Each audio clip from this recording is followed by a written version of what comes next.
Welcome back to Hobby with Ollie, where today we're taking a deep dive into Warhammer 40,000 with the biggest, maddest, greenest orc of them all, Ghazghkull Thraka.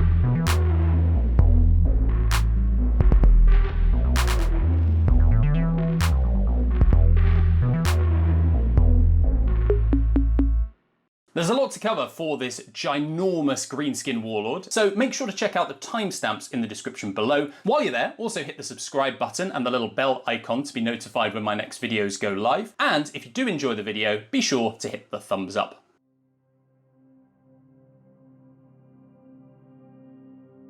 Often, the smallest of events can send a ripple effect across the galaxy. And when the lowly Goth warrior who would eventually become Ghazghkull Thraka set out on a raid of the Dark Angel's sanctum on the world of Urk, very few in the Imperium or elsewhere would have suspected the carnage that he would wreak on the galaxy. And even fewer once this fledgling orc boy took a bolter shell which would have felled a lesser orc. Not Ghazghkull though, and through the cunning of Mad Doc Grotznik, he was put back together better than ever with a bionic eye and adamantium plates in his skull. It wasn't just what the Doc had lying around that ended up in the head of Ghazghkull Thraka, but also the word of Gork and Mork, the twin gods of the orcs. Ghazghkull would be their prophet of the Great War, and would drown the galaxy in the green tide of the orcs. While ruthlessness and brutality are key aspects of being an orc leader, Ghazghkull was going to have to get some orcs on side in order to make this war happen. Starting with the squabbling tribes on Urk, Ghazghkull headbutted, smashed and crashed his way through any who might oppose him, uniting the orcs of the Bad Moons, Evil Suns and many others into his first Great War. But Urk was only the beginning. Thanks to a stroke of luck that even a Death Skull would be proud of, a way off the planet was about to present itself. A giant floating space hulk appeared in the space around Urk, as if drawn directly to the power of the War. Naming this space hulk World Killer, Ghazghkull headed into the warp, finally emerging into real space at the system of Armageddon. The Imperial Hive world that gives the system its name is a crucial and vital munitions and supply port for the Imperium of Man. And so, in a display of subtlety befitting of an orc of his status, Ghazghkull announced his arrival by slamming World Killer directly into the planet at full speed. So began the second war for Armageddon, with the first having been fought against some chaos a few years earlier.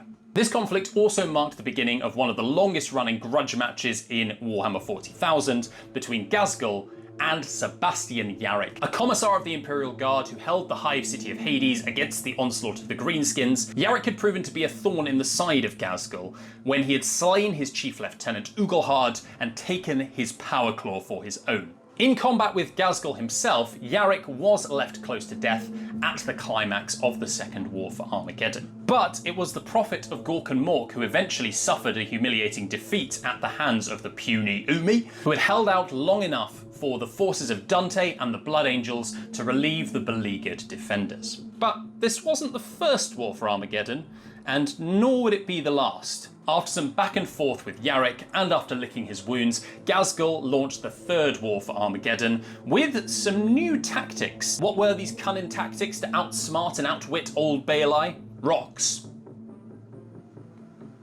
Giant space rocks hurled from orbit. To his credit, these rocks were enormous hollow asteroids filled with orc war machines and countless boys in order to overwhelm the defenders with a strike action, very much like the Space Marines would come in via drop pod. The boys would pour out to set up teleporters so that the bigger and badder war machines could roll out and start wreaking havoc on the inhabitants of Armageddon. Here is where Ghazghkull really proved himself as the prophet of the Great War, for not only was he a fearsome combatant, but also a cunning strategist, deploying his forces at just the right moments to overwhelm the defenders and push vital flaws in the defences. All this while also keeping the various squabbling warlike tribes of the orcs in check. The sheer scale of the conflict on Armageddon was immense, with orcs from across the galaxy being drawn to the sector. Many of the boys probably thought that this was the Ragnarok, the end of all times, where Gork and Mork would see the cunning and brutality of this great orc warlord and tear themselves out of the warp in order to engage in the scrap. But Gork and Mork had bigger plans for Ghazghkull. He retreated from Armageddon with their intervention in order to call an even greater war across the galaxy. Armageddon was just the beginning. Ghazghkull would strike at the very heart of the Imperium. Ghazghkull would begin a war that would not only conquer this system, but the whole galaxy, and only in doing so would he fulfill his destiny as the prophet of Ghork and Mork.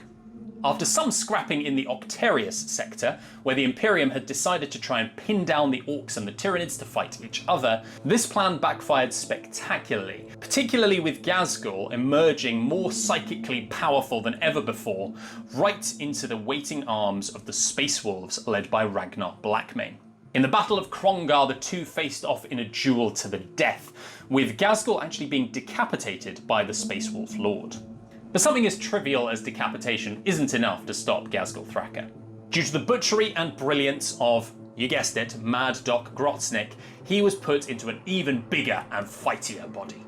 And so in this body, powered by a truck engine, he continues to wage war on the Imperium and basically anyone who'll give him a fight to this day.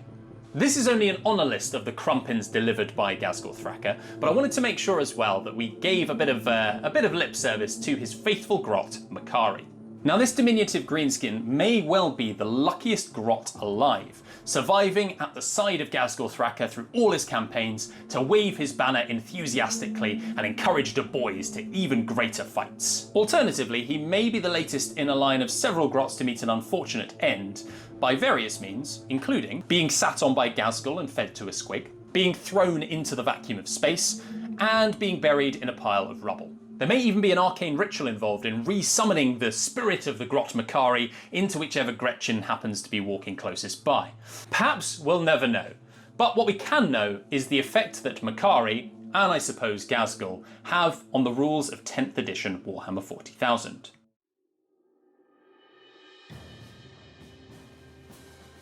Ghazghkull Thraka is a powerhouse in the game. He comes with a variety of powerful abilities and stats that make him a formidable opponent on the battlefield. His main abilities include Supreme Commander. If this unit's in your army, then Ghazghkull Thraka must be your warlord. He's the big boss for a reason and will suffer no rival. His Prophet of the Great War ability. While Ghazghkull is leading a unit, he gives them +1 to hit and wound in melee combat, which seems about right for the head of the Goths clan. If he's called a War this turn, then critical hit effects also trigger on a 5+ instead of a 6+. Now there's a fair amount to unpack here. Firstly, and probably most obviously, the unit he's leading gets a lot fightier. However, let's also discuss the War in the room.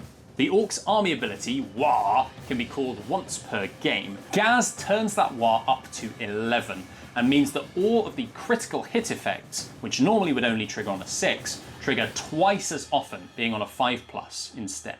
This means your lethal hits and sustained hits will be twice as likely to occur. Speaking of lethal hits, Makari also gets in on the action with his rule. Ghazghkull's War banner means that while a friendly Orcs unit is within 12 inches of Makari, if you've called a War this battle round, melee weapons equipped by models in that unit get the lethal hits ability.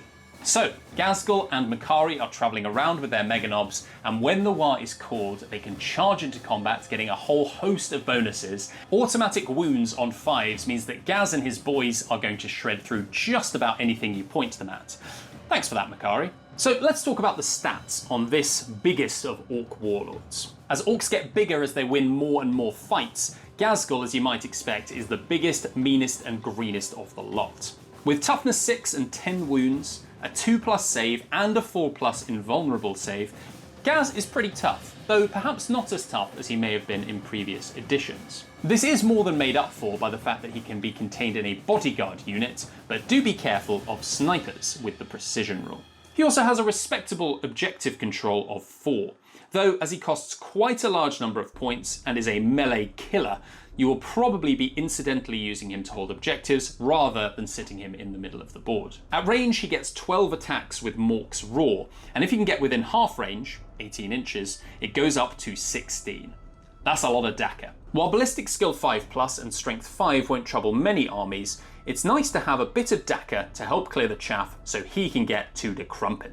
And crump he very much does. Ghork's Claw has 2 profiles. A strike for vehicles and high toughness targets, and a sweep for carving through infantry. Makari, on the other hand, has something very rare for Warhammer 40,000, a 2+ invulnerable save. However, this has a special rule that it can never be rerolled by any means.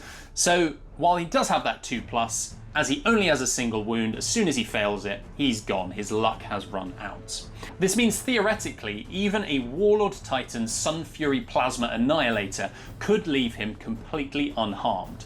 Just don't roll any ones. Now, both Makari and Gaz move at the 5 inches of their Meganob entourage, so to use them effectively, you'll want to focus on pushing them up the field. They can only ride in the very largest of Orc transports, but the Stomper is probably not your best bet, as it costs an eye-watering 800 points.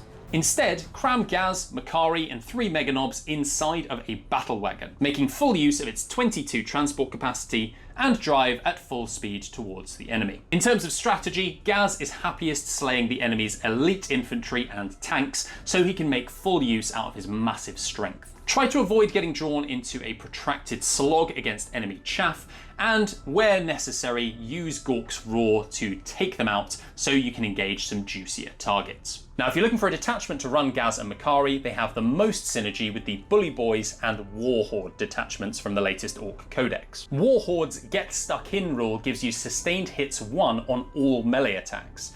This is affected by Ghazghkull's Prophet of the Great War ability as discussed earlier. For stratagems, save your CP for Here We Go when you're on the front foot so you can make those long bomb charges. You can also make use of Kareen if you're feeling spicy, to have Gaz and the boys arrive in a very thematically appropriate explosion.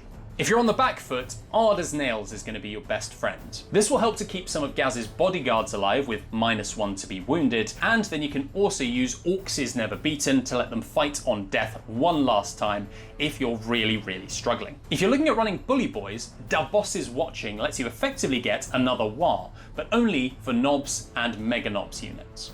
Take advantage of this to get another round of advance and charge to slam into the enemy at full force, like World Killer descending through the atmosphere of Armageddon. Crushing Impact may get you a couple of mortal wounds on the charge, but you're probably better off saving your CP for other stratagems. Arm to the Teeth gives you some rerolls on your already improved melee attacks, while Hulking Brutes and Too Arrogant to Die will give you some much needed survivability. Let's finally move on to some tips for painting Ghazghkull Thraka.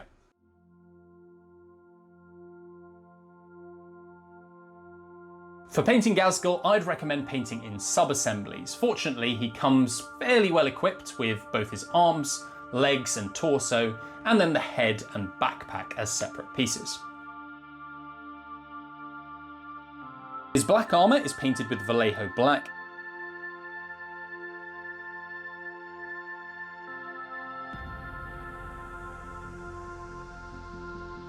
and then highlighted with neutral grey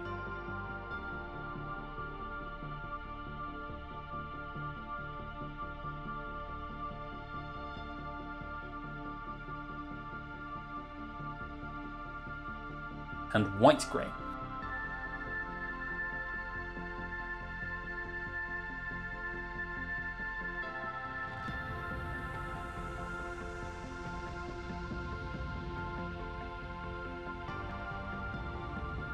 These same colours can be used to put scratches all over the armour.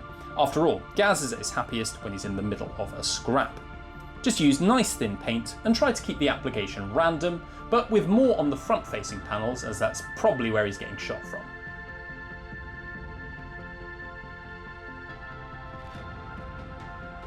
Now, most of Gaz is covered in armour, but Makari has a fair amount of exposed flesh. I start this with a base coat of AK Amethyst Blue. This is a technique I swear by for orc skin to get lovely deep shadows.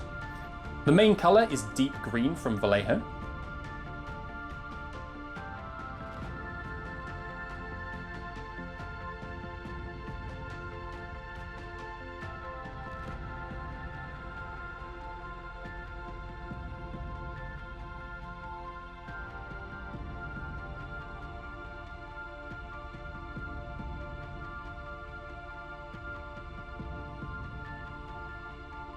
And then finally, lime green.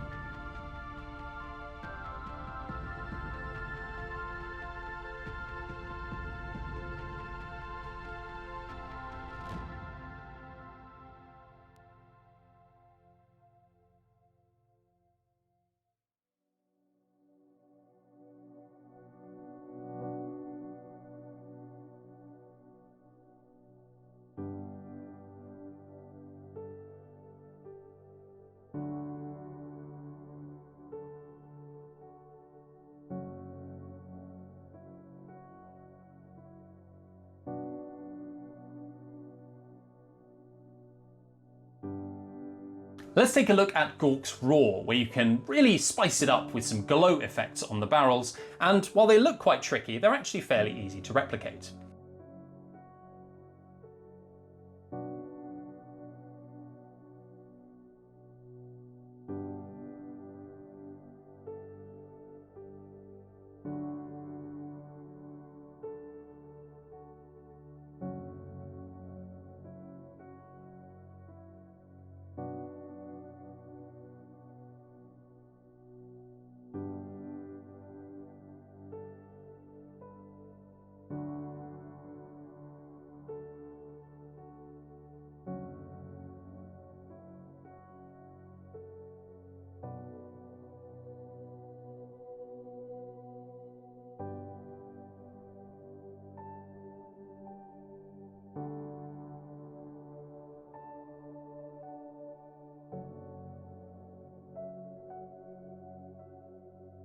And there you have it, some tips to get your Ghazghkull and Makari ready for the battlefield. So, you liked the video but still want to know more about the crumpinest warlord around? Here's a few places you can go if you are interested to read a bit more.